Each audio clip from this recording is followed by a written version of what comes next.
दोस्तों, एक समय की बात है। एक बार गौतम बुद्ध एक बड़े गांव में धर्म प्रचार के लिए जा रहे थे। जब वे गांव के बीचों बीच से गुजर रहे थे, तभी अचानक से उन्होंने देखा कि कुछ सैनिक एक लड़की का पीछा करे रहे हैं। तभी वह डरी हुई लड़की तेज दौड़ती दौड़ती एक कुएं के पास जाकर खड़ी हो गई और वह हाँफ रही थी और उसे बहुत जोर की प्यास भी लग रही थी। फिर थोड़ी ही देर में बुद्ध ने उस लड़की को अपने पास बुलाया और कहा कि वह कुएं से पानी निकाले और स्वयं भी पिए और मुझे पिलाए। इतनी देर में वह सैनिक भी वहां आ पहुंचे। फिर बुद्ध ने उन्हें हाथ के संकेत से रुकने के लिए कहा।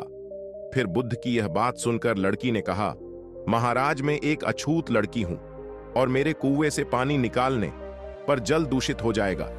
तभी बुद्ध ने उससे फिर कहा, बालिका, बहुत जोर की प्यास लगी है, पहले तुम मुझे पानी पिलाओ।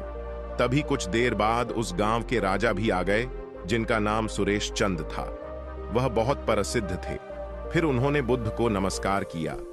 बाद में सोने के बर्तन में गुलाब का सुगंधित पानी पीने के लिए दिया, पर गौतम बुद्ध ने उस पानी को पीने से मना कर दिया। बुद्ध ने एक बार फिर लड़की से अपनी बात दोहराई। इस बार बालिका ने साहस के साथ कुएं से पानी निकाला और स्वयं भी पिया और गौतम बुद्ध को भी दिया। और पानी पीने के बाद बुद्ध ने लड़की से उसके भय का कारण पूछा, जो उसको परेशान कर रहा है। तब उस लड़की ने बताया, मुझे सहयोग से राजा के दरबार में गाने का अवसर मिला था और राजा ने मेरा गीत सुन मुझे अपनी गले की माला पुरस्कार स्वरूप दी। लेकिन उन्हें किसी ने बताया कि मैं एक अछूत लड़की हूं और यह जानते ही राजा ने मुझे अपने सैनिक को मुझे जेल में डालने के लिए बोल दिया। इसलिए मैं किसी तरह उन सैनिकों से बचकर यहां आप तक पहुंच गई और आप मिल गए। इस पर बुद्ध ने राजा को कहा कि सुनो राजन, मैं चाहता हूं कि आप मेरी इस शब्द को हमेशा याद रखें। कोई भी मनुष्य की पहचान उसके धर्म और जाति से नहीं, बल्कि उसके स्वभाव या उसके अच्छे काम से होती है। जिस बालिका के मधुर कंठ से निकले मधुर गीत का आपने आनंद उठाया, उसे पुरस्कार दिया। और जिसके कार्य इतने अच्छे हों, वह अछूत हो नहीं सकती। और उस बालिका के साथ नीची सोच और छोटे कार्य करके अछूत होने का परिचय तो आपने दिया है।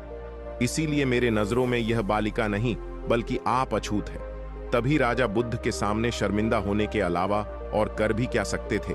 उन्होंने बुद्ध से क्षमा मांगी और वहां से चले गए। इस कहानी की सीख, इस कहानी से हमें यह सीख मिलती है कि कोई भी इंसान अपनी जाति से बड़ा नहीं बनता है। महान बनता है तो वो सिर्फ अपने कार्यों और कर्मों से बनता है। दोस्तों, यह कहानी मुझे उम्मीद है कि आपको अच्छी लगी होगी। अगर अच्छी लगी हो तो वीडियो को लाइक, कमेंट और चैनल को सब्सक्राइब कर देना, ताकि हमारी और भी वीडियो आप तक पहुंच सके।